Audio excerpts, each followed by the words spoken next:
Good afternoon, everyone. My name is Susan Babai. I teach at the Courtauld on the arts of the Islamic world, and particularly on the Iranian or West Asian, Central Asian ones. And I have the great pleasure tonight of hosting my colleague, Professor Dipti Khera, in a talk that is of great interest to many of us at the Courtauld, and I'm sure, given the number of people who have registered for this event, to many of you as well. Professor Khera is an associate professor in art history at the Institute of Fine Arts at New York University, my alma mater, by the way, but she wasn't there when I was there. She is a scholar of early modern South Asia and has had a very complex and very interesting trajectory to get to this point. An interdisciplinary set of trainings that included training as an architect, including a stint at the Montfort University, not very far from us here in London, that is in Leicester, of course, and as well with an MA in museum anthropology, so she is an anthropologist by training as well, and a PhD, both of these from Columbia University. Most recently, she has published a magnificent book titled The Place of Many Moods, Udaipur's Painted Lands and India's 18th Century, published by Princeton University Press, and an award-winning book as well.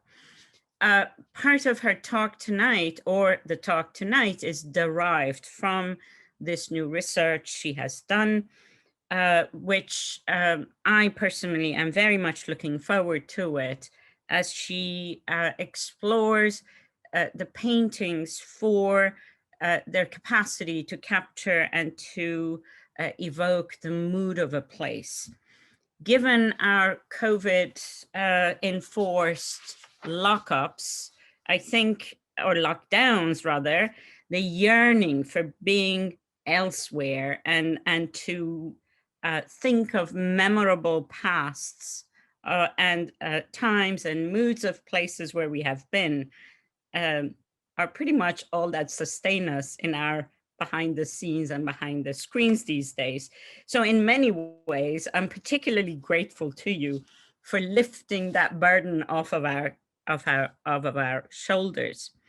Dipti is also the author of several articles, the co-curator and author of an exhibition with Deborah Diamond, our colleague at the Smithsonian's National Museum of Asian Art, called Splendid Land Paintings from Royal Udaipur, which will open in November 2022, blissfully after COVID restrictions are lifted.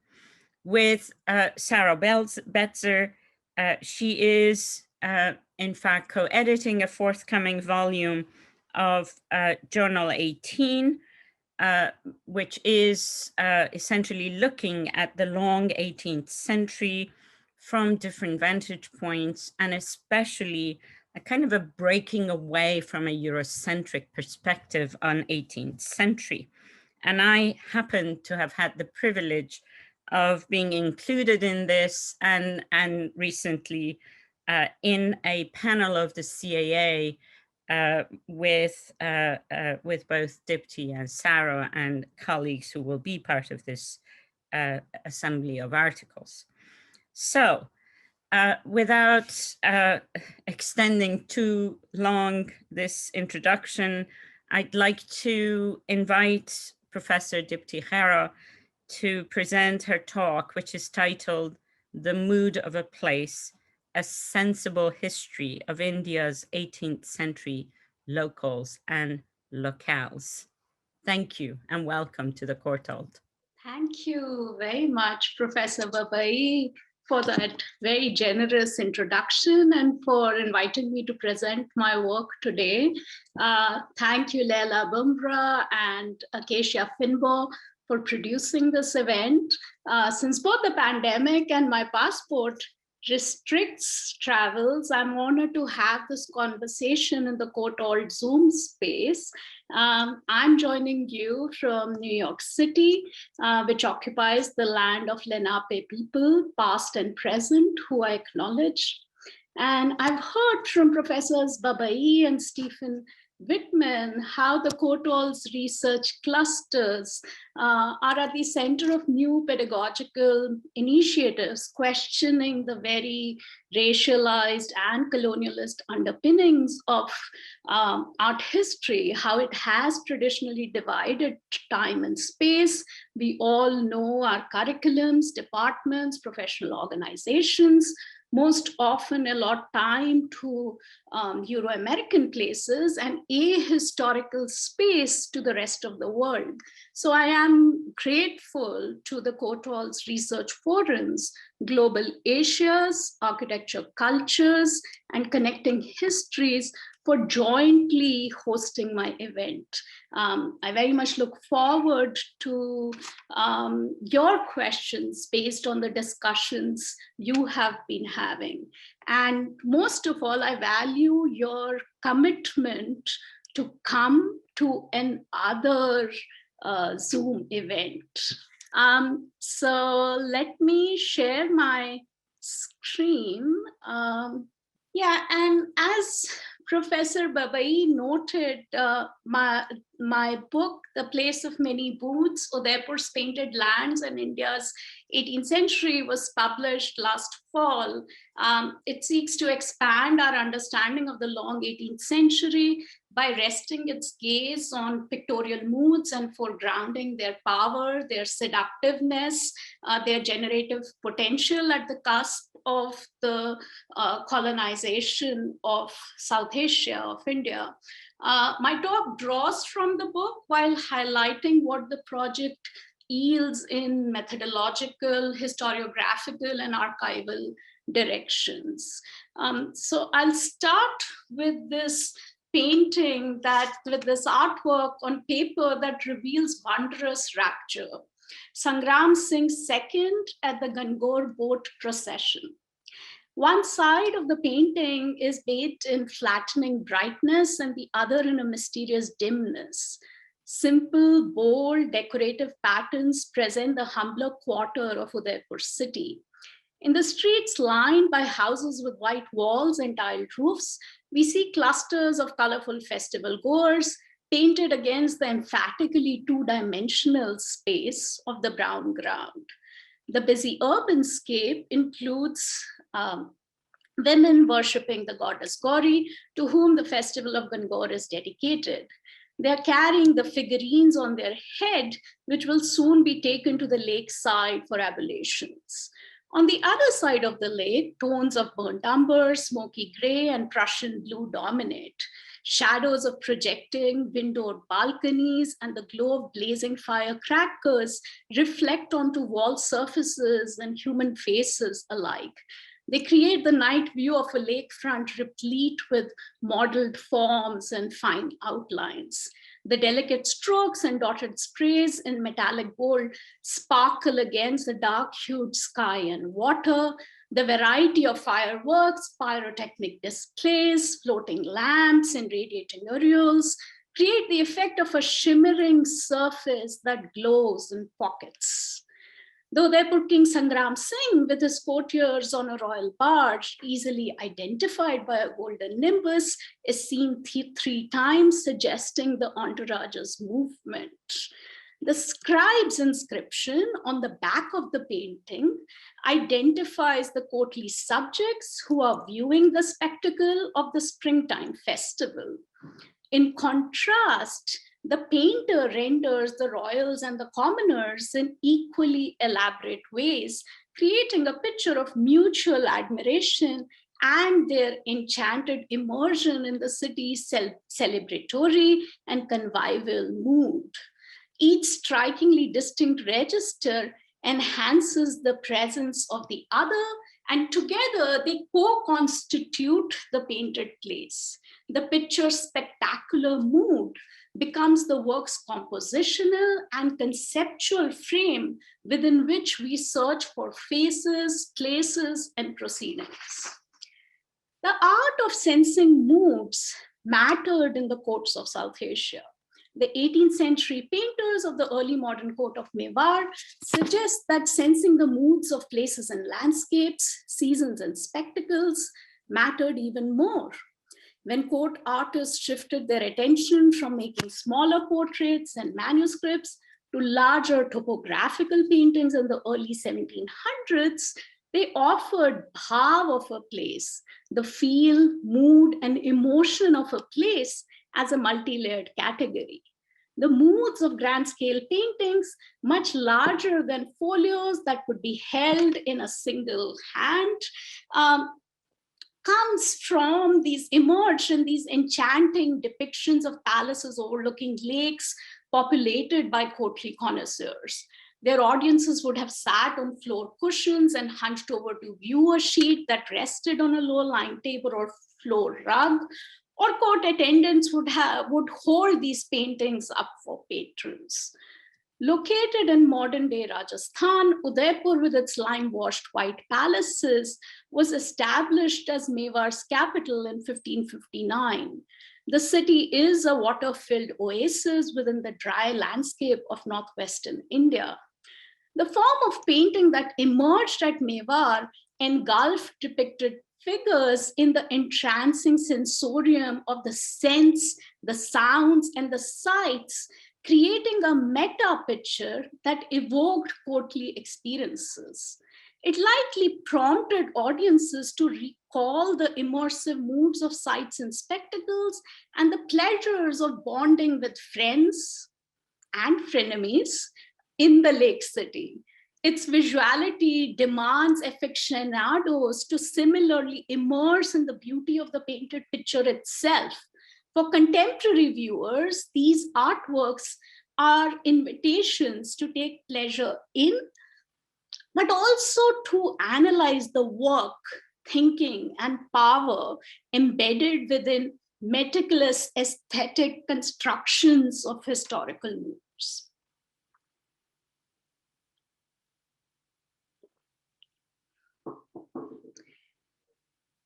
The repetition of moods is hard to understand. To modern viewers, such royal imaginings speak to the idea of an inexhaustibly decadent pre-modern Indian past. Parties are just parties, and scholarship grounded in 19th century historical accounts viewed images of decadence as themselves mimetic and decadent. Udaipur's painters, however, like poets, intellectuals, and musicians who created heretical, descriptive, and performative works steeped in Indian aesthetics, viewed the moods of real places as open to adaptation, admiration, and assimilation. The sheer numbers of place-centric commissions demand we open our minds to the artistic, intellectual, and historical capaciousness of the concept of mood, of bhav, in shaping expressive practices that mediated worldly places within material objects. My talk today argues that pictures of moods possess the overpowering ability to make places real, to create painted worlds on paper, on cloth, on walls, and in our minds to make times memorable. The visualization of moods of real places created worlds that far superseded material and living examples, reflecting the ideational power of Udaipur's painters. The elevating of moods within monumental artworks creates the potential for objects to perform a variety of affective and efficacious work. They are revealed less as documents and more as effective means of recalling the moods of historical times, the longing for ephemeral atmospheres of idealized times, and the bonding of urbane men with lands. The study of Udaipur paintings thus contributes novel form of art history that was synchronic with Eurasia's own interests in establishing sociability, in the creation and representation of circumscribed assemblies, pleasure gardens, and coffee houses, and to historicize these emotions as not only psychological states, but also collectively learned practices that may lead to sustained states of feeling, that is moods. Sarah Ahmed relates to Heidegger's conception of attunements, which I find useful. Attunements are not side effects, but we first immerse ourselves in each atmosphere, which then attunes us through and through. The creation of attunements in the first place, to then be transported into a mood, requires the work of building atmospheres. It was pertinent, as Udaipur's patrons, painters, poets, and architects reveal, to rebuild exclusive moods, represent idealized moods, and reiterate pleasures for attuning to affect an ever-changing group of elite participants. The extraordinary iteration of pleasure and plenitude across artworks reveals the alluring power assigned to celebratory and prosperous moods. I draw from my wide-ranging corpus one of Mewar's earliest large-scale paintings on cotton cloth, dated to around 1700 and well over 5 feet wide and 3 feet tall, which depicts the mood of a city overtaken by a downpour. I will sketch out why expanding our thinking on the moods of places on visual and material term matters. First, for the intellectual history of pre-modern aesthetics broadly, and second, for the history of early modern and colonial South Asia. I will then turn to the monumental monsoon and conclude with thoughts on a broader trans-regional, materially and spatially grounded art history of the relations between painted lands, emotions, and territoriality. I hope to offer tangible paths by which to decolonize art history, and not simply on metaphorical terms.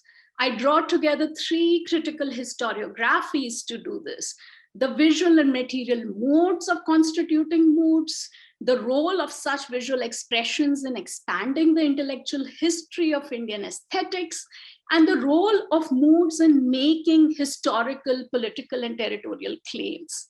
I seek to reimagine the limits of how we construct our archives, circumscribe artworks and architecture, and how we excavate the role of affect.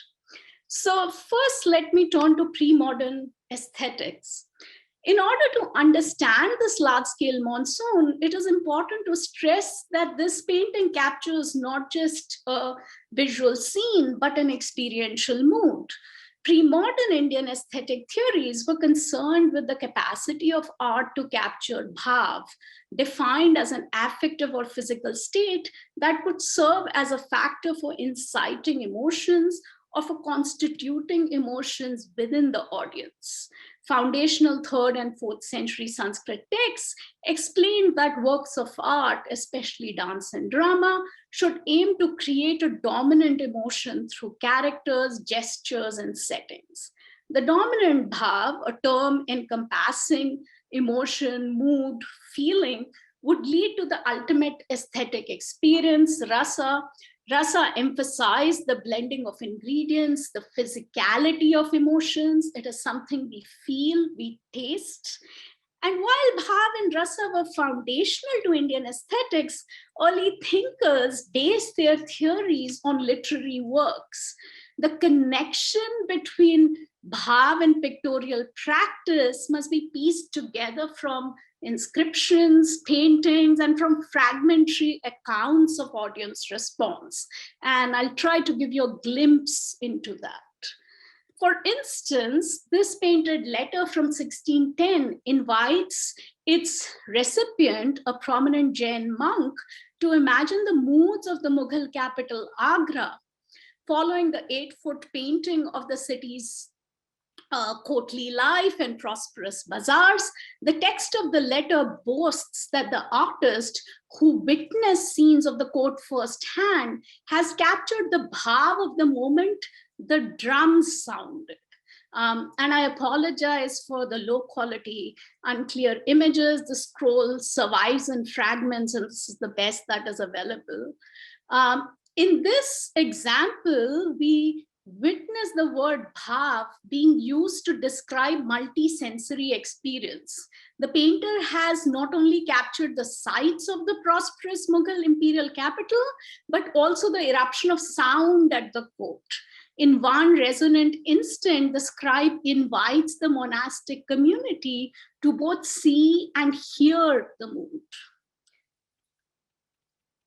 A painting made in Udaipur's court workshop 1 century later that depicts the palaces of the court of Kota, located in southern Rajasthan, contains an inscription on the back that further confirms the value given to an artist's ability to capture not just the illusionistic picture based on circulating paintings, but the affective experience of physical space.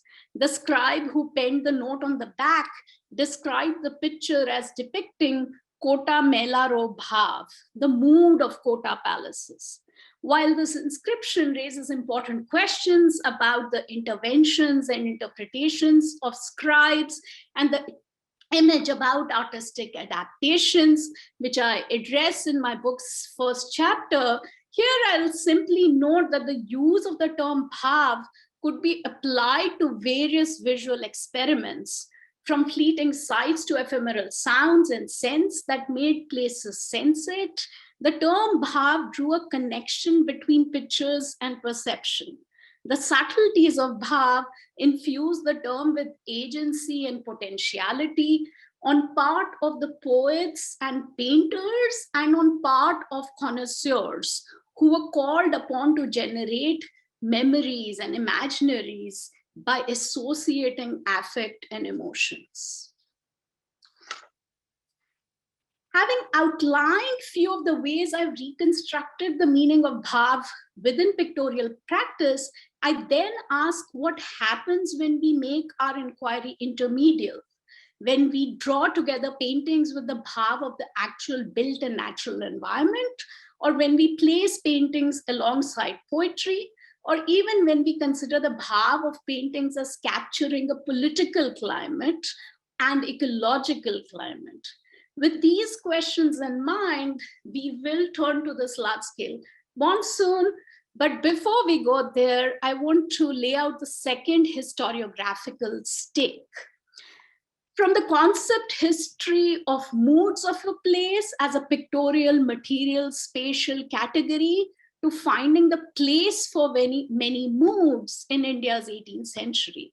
Why and how did the seasons of monsoon and spring, the moods of pleasure, prosperity, and piousness of urban places matter in the early modern period, especially in this time period of the long 18th century, as one can define it in the context of South Asia, in the context of Northern India.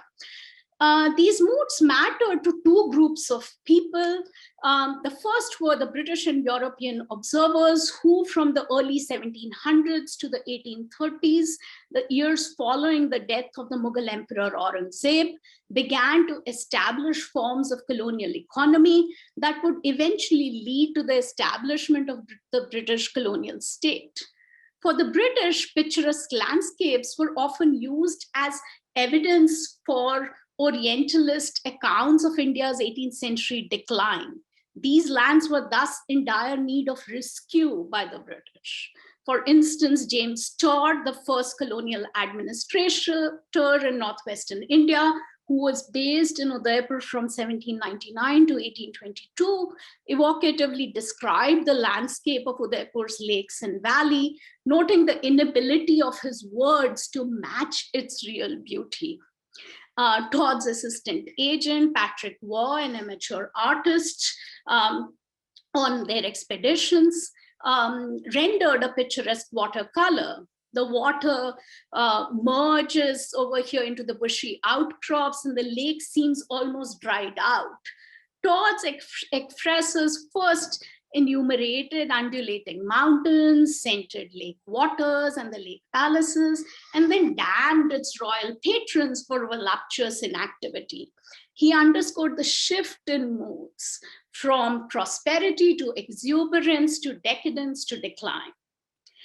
Unlike Todd's descriptive descriptions, dismissive descriptions, the work of Udaipur's painters represent an overlooked art that passionately praised the same places. Over the course of the long 18th century, these artworks confront and overturn British visions of territoriality, temporality, and landscape.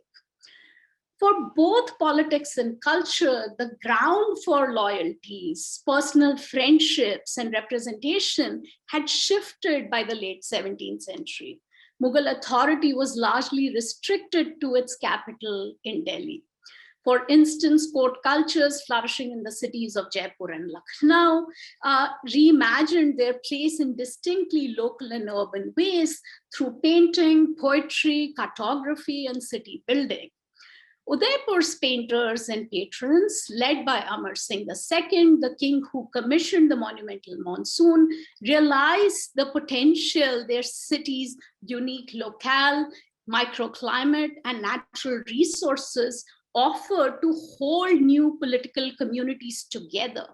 The city could not have been more distinct from the former hilltop fort capital, Chittorgarh.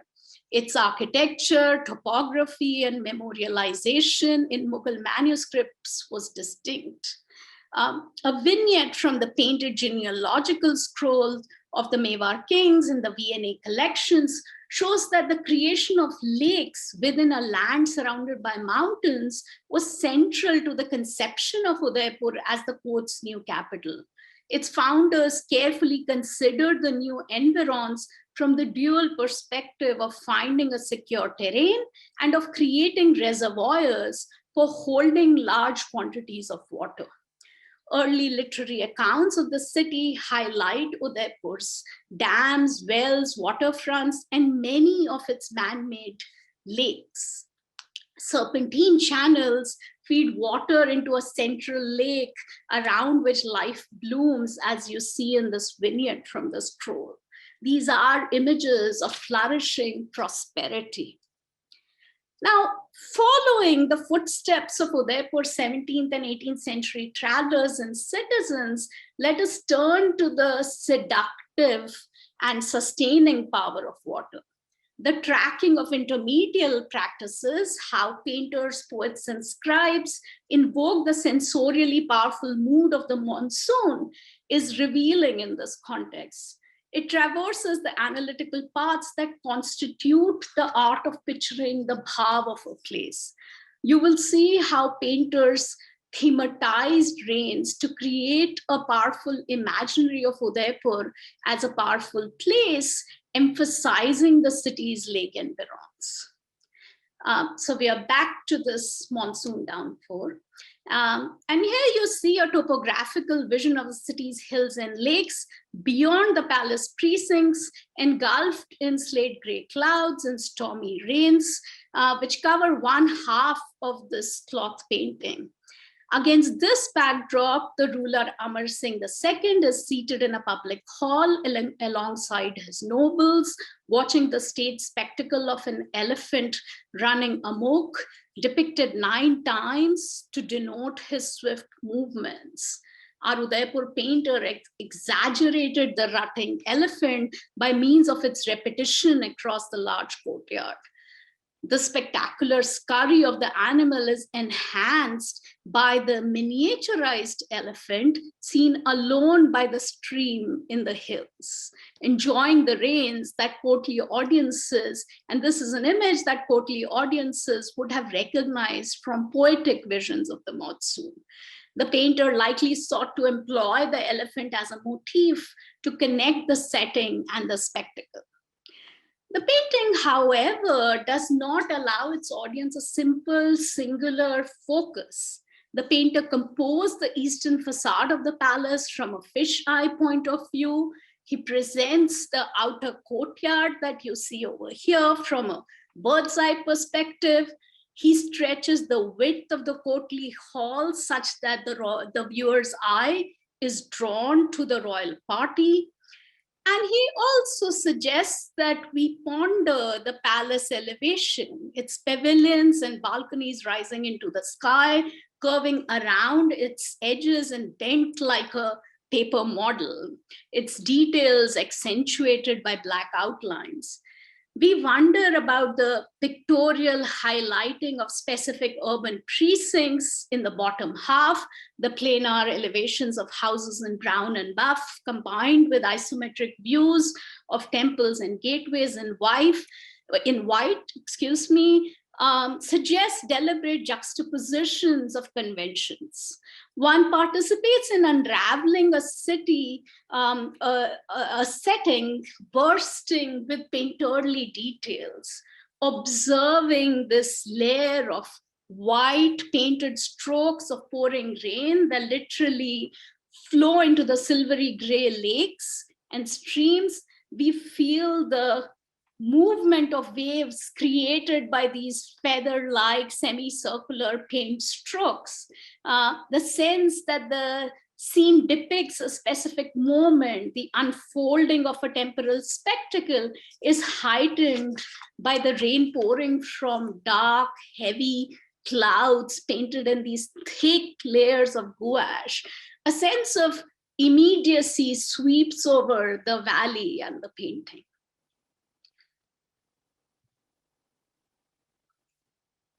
So to think about this kind of immediacy and how we situate ourselves historically in the emotions evoked in this painting, I'm going to now take you to the soaked portrait.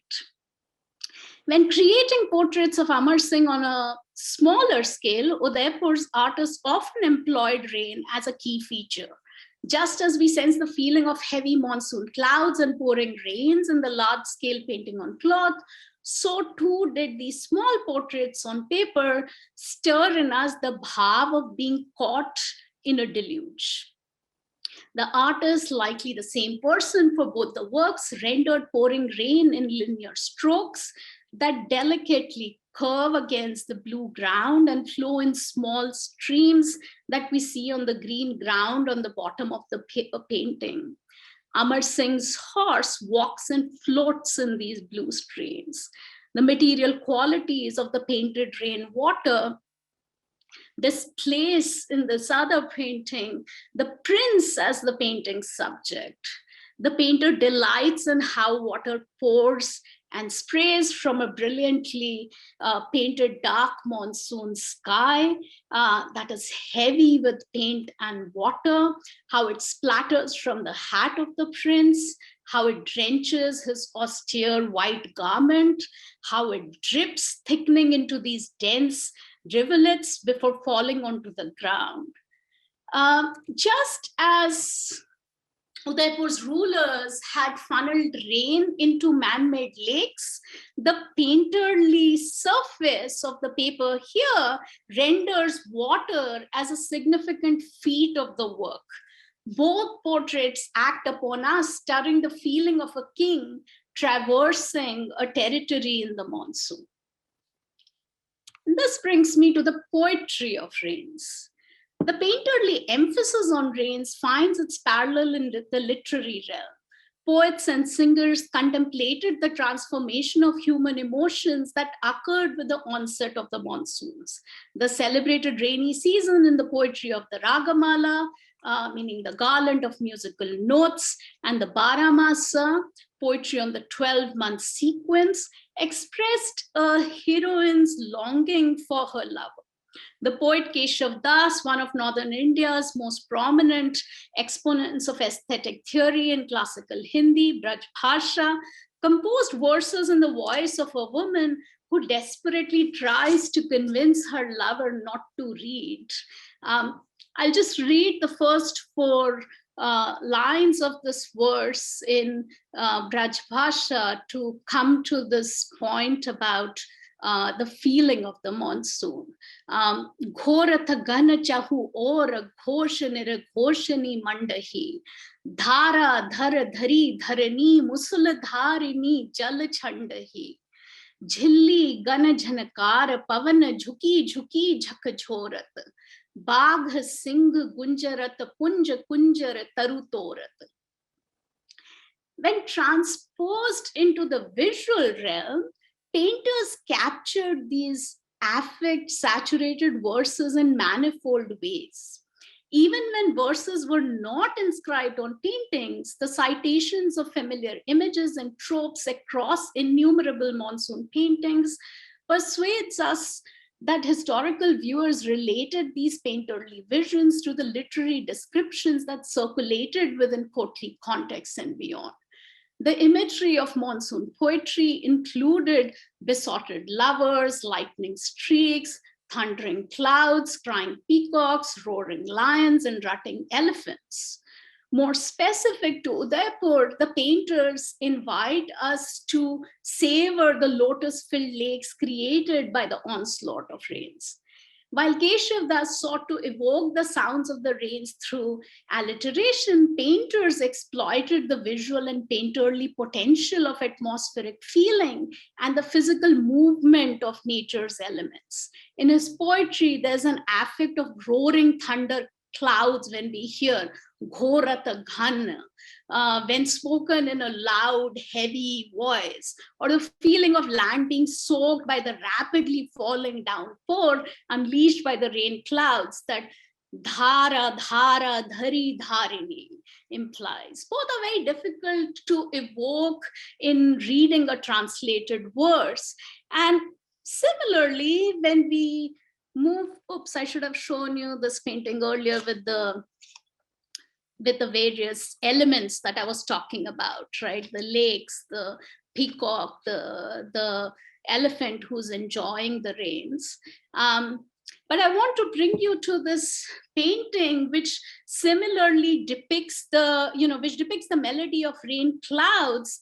And here the dense vertical lines of rain that coalesce into sheets of water falling forcefully over those hills, trees, and the earth literally take over the material surface. The painter pictorially collected the pictorial rain, the pouring rain, into a lotus-filled stream at the bottom of the page.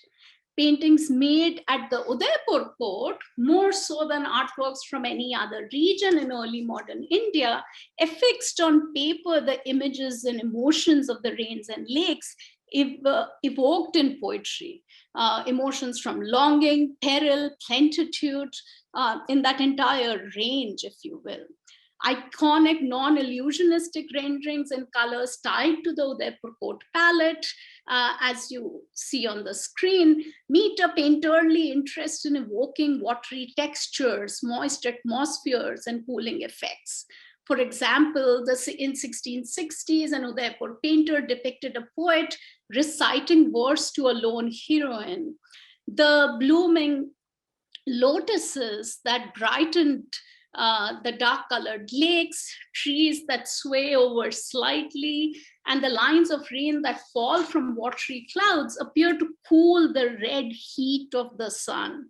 Even in the absence of words, such painted visions compel us to imagine two contrasting atmospheres, intense heat and its imminent transformation by rain and breeze, and by implication, the pain of longing and the anticipation of reunion.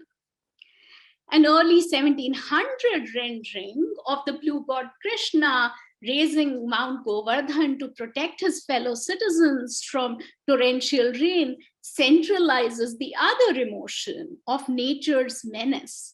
The pleasure of viewing arises from deciphering the compositional dexterity of the cave-like plots in which people seek shelter, which matches the shape of the large mountain that weighs heavily on the page, even if it resists perception on a planar or elevation view as a planar or elevation view. The raindrops fall in clustered intensity from the hands of rain gods residing in the clouds. However, the drops are obstructed by the mass of the mountain, and so a considerably small volume of water lashes the earth. A sense of the tensed physical and affective experience of being caught in, shielded from, and caressed by a monsoon downpour unfolds. All imagery associated with the monsoon season was thus highly charged with poetic and devotional allusions. What could then be more joyful than admiring an expanding city of lakes or transforming a worldly place into a monsoon landscape, especially when one was located in the arid landscape of northwestern India? What could be more powerful than ruling from a city of lakes drenched in monsoon rains? And this brings me to the history of rains in circa 1700. So when we consider from a more practical perspective, the paintings of rain take on additional urgency. We find an ecological perspective of rains and droughts in the poetry of the Jain monk traveler Jayachand. Almost every 6-line verse in Jayachand's Saiki, meaning a history of 100 years, begins with an abbreviated reference to the years it chronicles, spanning from 1658 to 1714. I've read this barely studied, incredible poetic account, not simply for the facts on climate change, droughts, and floods, but for how the enumerative and literary focus on monsoons and abundance, and likewise droughts and decline, plays out in the telling of history. Almost each 6-line verse in this 188 verse historical poem begins, as I said, with the reference to the years.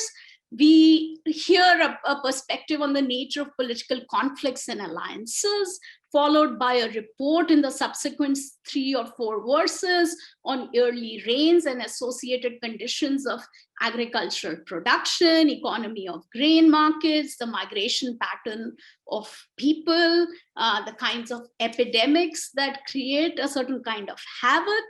And unlike Keshav Das's poetry that I just recited, that celebrates the sounds, sights, and smells of the monsoon, Jayachand fashions himself as a traveler, as a gatherer of information from local people and from some historical sources. And he covers actually a pretty broad geography, cities from Western, Northwestern, and even Southern India. Ultimately, he sets up this alternating story between the political time and the ecological time in any year. He aims to create a picture of Dukal, bad times, and Sukal, good times. And that is something we can relate to. It has a certain immediacy for us, especially now. Prosperity and morality are linked to ecology and politics. Both are steeped in crisis. Both change year upon year. Storms, droughts, floods, migrations, epidemics, price fluctuations are the measure of time in this poetry, as much as, if not more than, the reign of kings. Kings are seen as sometimes creating man-made droughts. For instance, Jayachand criticizes the Udaipur king Raj Singh in the verse you see on the screen for his attack on the Mughal stronghold of Ajmer, because he sets agricultural crops on fire. And he says, when there was no fault of the citizens, why did he do this? On limited occasions, during a season of good monsoons, we hear a celebratory line: the earth is now sarasa, full of rasa, as opposed to ni rasa, without any rasa, during a season of drought. The parallels between how water drenches the soil and the liquid materiality of aesthetic rasa, juice, are also unmistakable here. So the question is, what does Jaichand have to say about political and ecological time in 1699 at the dawn of Udaipur's Amar Singh II's reign? So we get good times, Sukhad. 57 saw good times in all regions of Marwar. We get the names of the various kings across these geographies, and we hear how crops were abundant on the earth, Raos and Ranas were happy, says Jaichand, on their good fortune well earned through past deeds. A few years later, however, in 1704, he celebrates prodigious rains that arrived across the seasons of summer and monsoon. He's specific about them. And in Jaichand's narrative structure, we thus gather how kings are extremely dependent on both the availability of water for the smooth functioning of their country and on the friendships and networks of their political compatriots for enacting their political authority and goodwill. So Jaichand's telling of history shifts our interpretation of the monumental painting of Amar Singh's court and Udaipur city in a monsoon downpour, not because the painting is a form simply of historical documentation. Rather, I seek to demonstrate, like Jaichand's Saiki, that this impressive picture underscores that rains and lakes critically influenced urban, economic, agrarian, and political futures. Unusually for his artworks, the small and large depiction of Amar Singh's that we have seen, we often see the depiction of rains and rain clouds, but they are devoid of inscription. On the basis of style, art historians date them to the years between 1700 and 1708. In Jaichand's account, good rains, good crops, and good times continue only until 1704. We learn of yet another season of drought in 1705 and the ensuing years. So it tells us that the stakes of idealizing monsoon moods were high, and associating their seasonal pleasures with a protracted kingly temporality rather than annual chronological time could have been an expedient move on behalf of painters, patrons, and scribes. Far from being decadent or dispensable luxuries, the paintings of rains and lakes memorialize the bhav of a prosperous year so that it could be returned to when fortunes changed. And this brings me to the place of rains and lakes. One way to parse how Udaipur became the place of rains and lakes in the courtly imaginary is to recognize the central relationship painters establish between the enduring and the ephemeral. Amar Singh II's patronage for these large artworks seems decidedly tied to his best known building project, the Badi Mahal, literally the garden palace. Built such that a hillock 60 feet high was enclosed within its retaining walls, the garden palace became a part of the contiguous palatial facade overlooking the Manik Chowk, the large courtyard in front of the facade of the palace. This rectangular courtyard, bound by the imposing architecture of the men's palace, was a significant space even before 1700s. The early 18th century painters, though, seem mesmerized by the palace's monumentality, enlarging their canvases as if to accommodate its spell and size. On the inside, the garden palace includes a courtyard with a large raised square pool in the center, which is experienced effectively as the ground level, even though the site is elevated, nestled amid towering trees and surrounded by colonnaded spaces made of 104 carved marble columns. The Badi Mahal courtyard very much alludes to earlier Mughal gardens. From the outside, the Badi Mahal is the building that most impacts the frontage overlooking the Manik Chowk, but also beyond the palace. Its towering pavilions punctured with domes, prominent octagonal dome turrets, projecting balconies, pierced screens, and windows with colored glasses form the highest story on the northern end of the palace, altering the skyline of the palace and the city's inhabitants alike. The panoramic plenitude of the monsoon downpour was made possible by the newly built Badi Mahal. Its three wings offered consummate views of mountains, lakes, and environs beyond the palaces. From the corner turrets and the wide projecting balconies on the east side, one could look down at the Manik Chowk. From the rear window on the west side lies Lake Pichola. And from the windows on the north wing, which was built as a colonnaded hall for courtly gatherings, the city spreads out beyond the triple arched Tripolia gateway. The distinctive viewing opportunities from the higher altitudes that Badi Mahal's windows and terraces offered were simply unavailable earlier.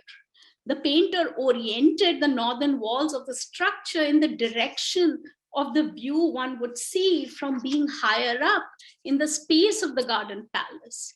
The town towards the north, encircling the palace complex from the northwest to the west as the clouds descend on the valley. The pink buff color the painters deployed to denote the retaining walls of the garden palace further demarcates the vantage point from which the monsoon moods of Udaipur could be best observed and sensed. As one dwells on the painted moods of the artwork, the design of the composition seems even more deliberate and methodical. The views of Amar Singh II, admiring the spectacle from his seated position with the courtiers in the Manik Chowk in the left-hand lower quadrant, and of Badi Mahal, standing for the kingly presence at the lower edge of the right-hand upper quadrant, from which the commanding view of Udaipur's valleys and lakes could be admired, seem reinforced in this panoramic vision. This juxtaposition invites viewers to inhabit the depicted landmark, signaling the novelty, enormity, and affect of the view afforded by the actual place. Its painters collated views drawn and observed from multiple vantage points, centered on ephemeral subjects from the elephant spectacle to rain, streams, and clouds. Collectively, they suggest a radically new viewing experience. So how was this kind of a vision of this place of rains and lakes circulated in the years that followed? I'll give you one example. A smaller painting from circa 1730, made almost 30 years after the monumental artwork, suggests how we can understand the circulation of the imagery of Udaipur as a place of rains and lakes. The smaller scale painting could have traveled in ways that the large scale painting could not. We see an idealized vision of the next King Sangram Singh as a Nayaka, the ideal refined man, being welcomed by his beloved to the bedroom prepared with the accoutrements for lovemaking. Kamdev, the god of desire, with his wife Rati, is ready to shoot his lotus arrows in their direction. We see the rains flowing through the water streams that collect across the mountains into lakes. And we see a portrait of Sangram Singh who gestures to the beauty of the monsoon night. The portrait occupies the privileged position of the royal beholder on the terrace. He is the one who holds commanding control over the setting. This portrait also introduces a specific dynastic temporality within the spatial imaginary. And the painting, even though it's cropped on the top edge, gives us this partial verse, which is very insightful. Manaka bhitar sahib singh sangrama Siddhayo, pyari piya ati pem apar, so bhadav ma milke man bhayo. Right? So it underscores that by meeting during the monsoon, my heart is enchanted and filled with boundless love. The small painting harkens back to the memory of the large-scale monsoon downpour. We see in this work the painter's use of similar strokes of feathery lines, indicating the turn of water streams, the painted rain strokes pouring into the streams between the hills that constitute the valley. This is the feeling of the monsoon in Udaipur. Yet the speed and scale of our gaze, of Sangram Singh's gaze toward the monsoon, as we follow his vantage point, are different from the large-scale monsoon downpour. Here, poetry on the painted page is made to do the work of enchantment by intertwining the emotions of the king with an enthralling painted view of the mood of the city drenched in the lakes. So bringing all of this together, the monsoons were essentially overwhelming. The air and smell changed, the colors of the sky changed, the sounds of birds, peacocks, and elephants changed, the wetness of rains touched the skin and tongues, the lakes of Udaipur changed. Concurrently, Udaipur painters who combined landmarks and lands, the Manik Chowk and the Badi Mahal with the Aravali Valley's lakes, streams, and mountains, tap into the power of the aesthetic emotions of longing for the monsoon and the feelings of acute dependency on the water ecology of the region. It perhaps rained more in painting and poetry than it ever rained in the lands of Rajasthan. Collectively, royal persons and places are praised in these paintings by imagining the transformational effects of rains on landscapes and by associating the affective abundance and beauty created by the monsoon. To constitute this kind of praise, painters looked at the world both empirically and platonically. They turned to the enduring sites of architecture and the ephemeral sites of festivals, seasons, parties, and processions.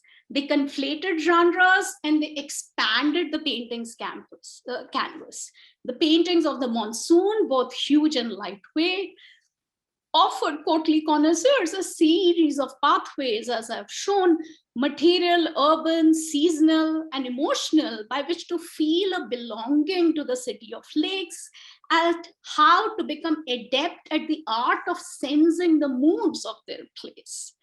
Amplification of scale of paintings constitutes a meaningful material choice for the ways it made the painted subject powerful, but also for the radically different potential for perception and of enchantment by the object.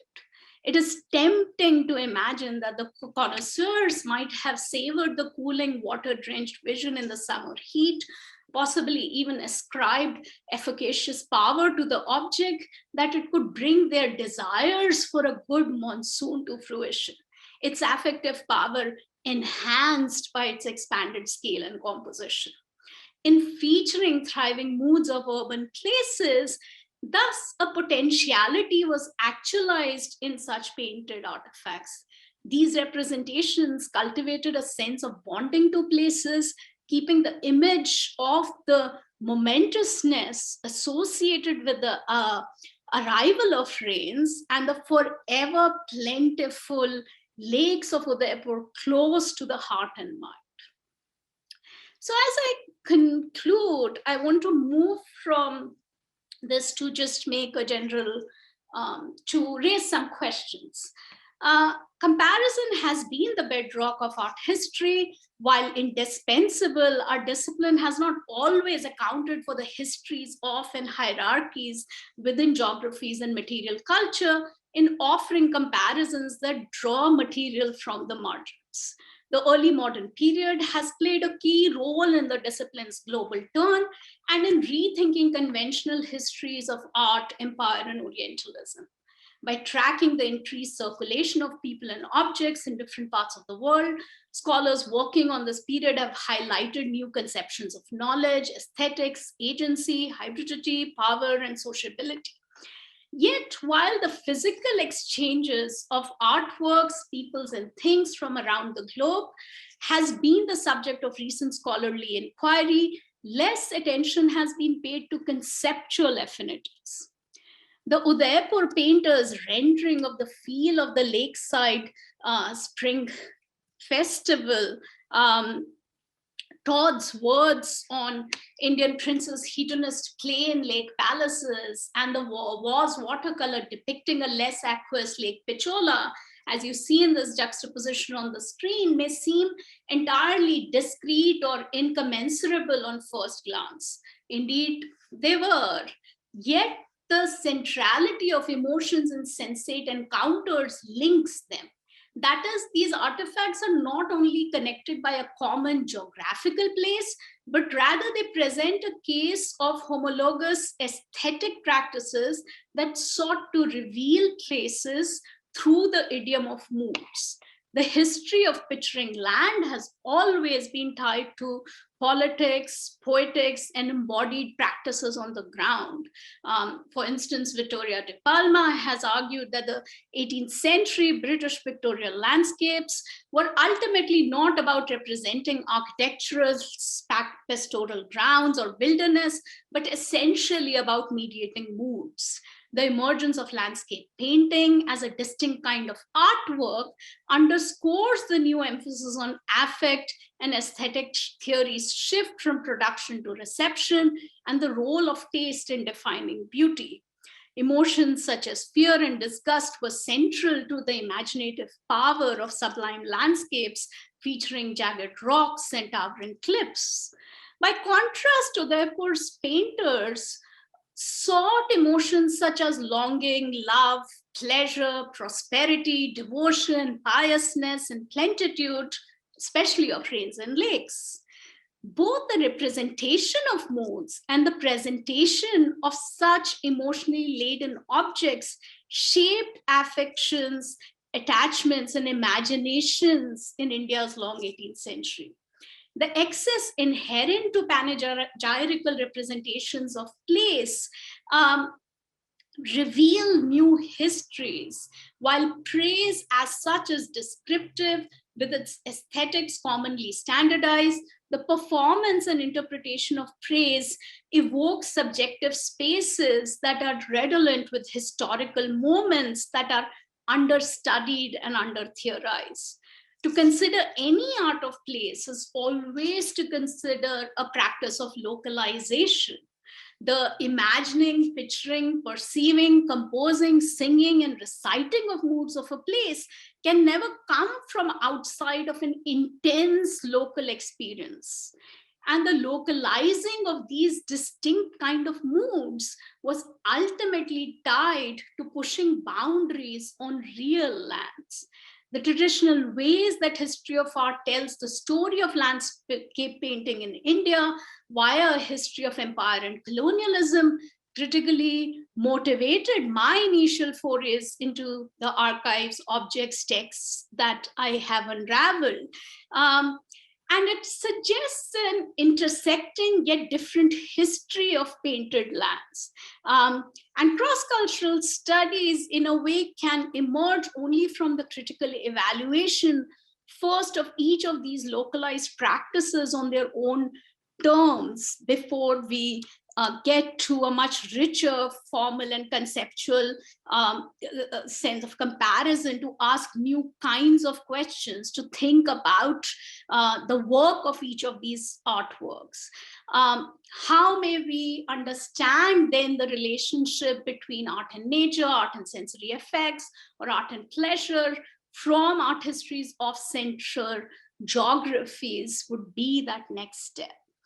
And I'll leave you with a glimpse into a new project that starts from these kind of connected and comparative histories, but then really dives into conceptual continuities and discontinuities. Here I show you the Kota Mela Ro Bhav, the mood of Kota palaces, the painting on which it was based, and how the same painting became a very critical image in Picard's Atlas Historique, which, unlike his religious histories of the world, is much less studied. It becomes the key image to tell us what the Mughal world under the Mughal Emperor Aurangzeb looked like, right? So what we are seeing here is artworks that exemplify connected yet dispersed artistic practices that index the 18th century, its many moods and many circulations. One marks the beginning of the genre of the mood of a place, and the other constitutes very much the genre of a historical atlas and what pictures from different places do in creating this kind of a history and geography. And this kind of a study, I would say, is possible to do only if we ideate upon these aesthetic and epistemic categories together.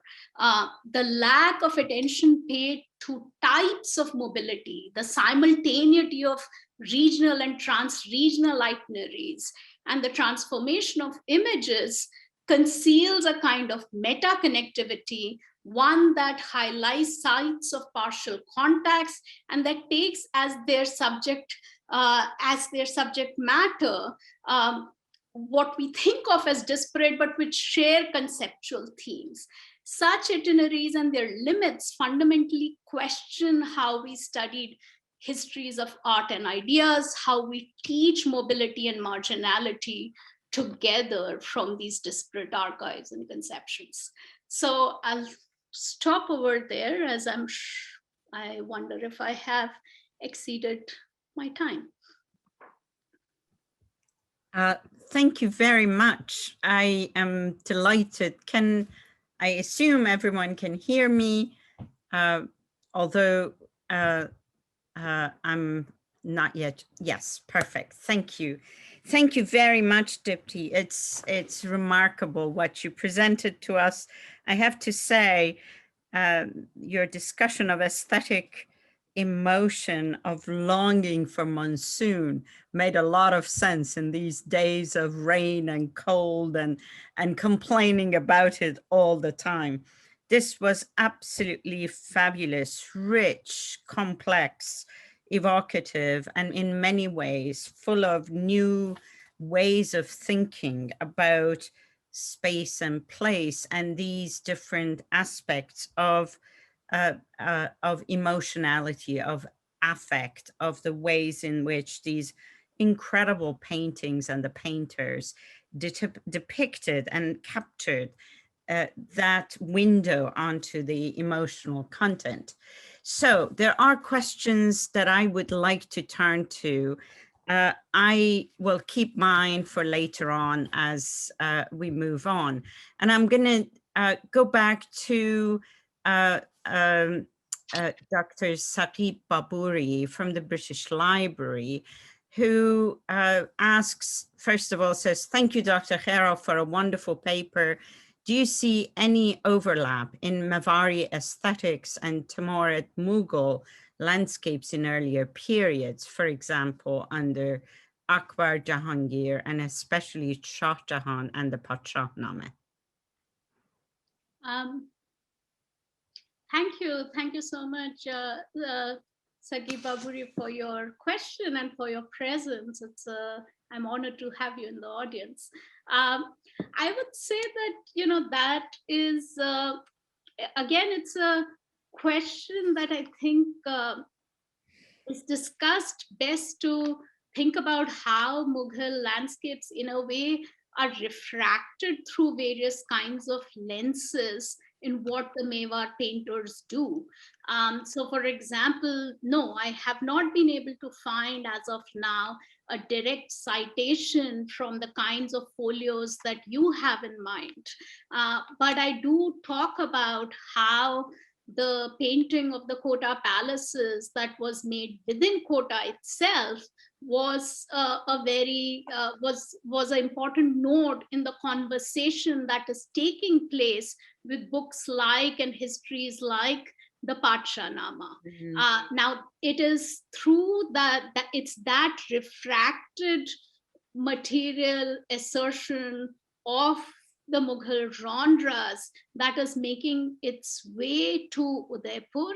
And then again, one is really able to use that case study to see how painters are thinking and contemplating that how are they going to make this picture. So for me, it's really fascinating in a way to think that if you're trying to think about the prehistories of the circa 1700 moment, and even of this particular moment, it's completely within the context of Mughal Hindustan. It's completely within the context of, say, the elaborate mid 17th century Ramayana books that were made in Mewar, which have very potent references to the Mughal painted world and the imperial world. You have over there depiction of spaces of kings kind of performing their connoisseurship within landscapes, which are drawing genres like genres of Krishna's words and genres of connoisseurship and gardens from the Mughal world together. So there's that precursor. There is a precursor of what is coming from other places, how painters from the Deccan, from Kota are making their way to Udaipur, who are refracting of these genres. But what is then fascinating to me that how in Udaipur they are again they are not looking into making a copy in a way of that exact vignette. Instead, what we find, especially in the mood of Kota palaces, is a thinking through that, okay, how do we depict this? Like, it's a fascinating study in how it is being altered, how it's being parsed into a map. You also have, of course, I talk about how can we think about maps and moods together, because you certainly have the connection with the Jaipur cartographic workshop. But again, there is a certain distinction that is being made of genres, of pictorial subjects, where one is able to show the connections between what is happening in the Jaipur cartographic workshop and what's happening in Udaipur, a certain awareness of that cartographic workshop, which is also very much a part of what the 17th century Mughal world that you're talking about enables at Jaipur, if you will, right? But there is an insistence that we are going to create maps and we are going to create moods. One is not devoid of the other, but we are going to assert it as a different conceptual pictorial category. And that, I think, ties into how one is looking back into some of these practices, but really making an assertion for aesthetics and artifacts based on a certain localized sensibility, which is being elevated in 1700 as the way to be, as the way to assert yourself. So I'm happy to talk more about this with specific examples, but no, I haven't been able to find an exact citation, if you will, in the depiction of Mughal landscapes in a direct way, but there's a lot of refracted material.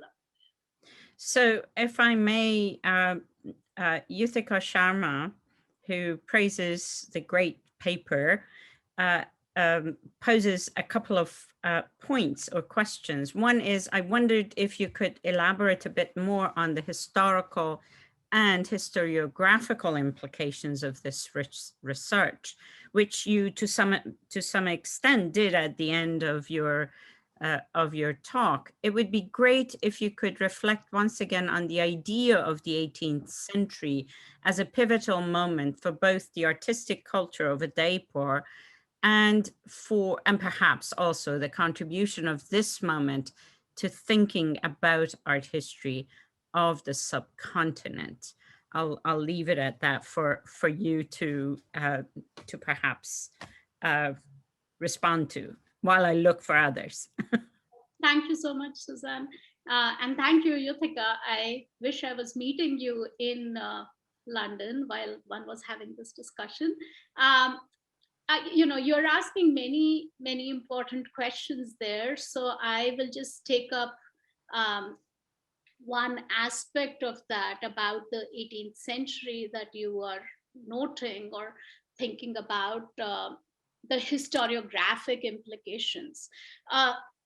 So for one important historiographic implication is that we do see this real emphasis on the question of localizations and experiments that are in the artistic and in the literary realm. And of course, many have talked about it in the literary realm. I'm thinking immediately of Francesca Orsini, since she is in your neighborhood as well, who talks about these localizations. And so in a way, like we are looking at these localizations, which are having a very rich conversation in their own places with much deeper histories and with the assembly of people, quite literally, in terms of the poets and in terms of the painters, in terms of the traditions that are traveling through. And there is this kind of innovation that is taking place. There is this kind of reflection that is taking place. So in that sense, we have archives that are really rich with reflection, which in a way then enable us to think through certain concepts, including your own work as you look at questions of knowledge and so on, which allows us to think of concepts that have a much deeper history, right?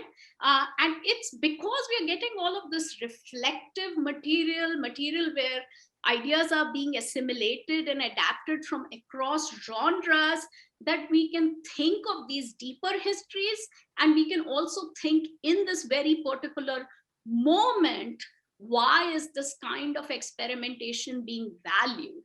What kind of regional, local, I would say even more than regional at times, this kind of localized patronage is enabling that, right? And at the same time, I think that the other current or the other implication in trying to look at this, at least from the archives that I have looked at, is that I started with a very simple, seemingly simple departure, that why do we get these large paintings? Why are they so embedded in their world? And I spent a lot of time in trying to think through that shift, both in trying to think about its deep intellectual aesthetic history from the literary archive, but also very specifically from the pictorial archive, that what are the tiny shifts that enable us to understand it better. I don't think we can at least I can't come up with a story where I can say that this is its evolution. What I can give you is many, many small changes that come together and present to you that this is a category that is iterated. Right? Now, after looking at it then within the Courtly archive, as one thinks about when you talk about historiographic implications, right? Historiographic implications for, say, the genre of depiction of place and landscape within South Asian art history at large, to think about the category of pleasure and to think about that pleasure being invested in the places that are around you, and that kind of category that has only been seen from the 19th century archive of pleasure as decadence. This is an archive that enables you, by bringing the visual and the literary and the spatial and the political actors, who is building these spaces, who is commissioning them, who is the one who is part of these parties that are very meaningful to be brought together in a mood together in a place, so that a certain kind of politics can be asserted, right? But for me, then, at least what I saw in the archive was that this investment in the moods of a place is something that painters take to other kinds of genres. So the story in a way starts in the court, but what I find is that it opens up a certain kind of polysemous world, which takes us to the space of the bazaars and the East India Company. And that is where in genres like painted letters, which are being sent collectively by merchants from a place to praise a place, that I find painters take the mood of a place and use it to bring a different kind of cartography, to bring a certain kind of territoriality, that, hey, if inviting this monk, that if you come, then we will actually be able to change the politics of our place, which is taken over by 1830s by the British East India Company. I track this artist Ghazi, who does work for Todd as well, to think about how the same drawings are being used to make claims about a certain kind of knowledge of architecture and a certain kind of praise for a place that is seen in decline for a different political authority. So I think in coming to the historiographic implications, what I would say is that looking at the local archives, the kind of currents of localization across mediums is something that really emerges for me at the forefront. But what also emerges is that to see the phenomena that are being emphasized, you need to both look at a deeper history and you need to step out of genres that have or step out of categories that have usually been kept separate, material that have not been seen together, like a painted letter invitation, which is seen as something very not that great in its quality, vernacular, folksy, all of those kinds of categories that divide a court and a bazaar, that is what you need to do in order to then think that this was that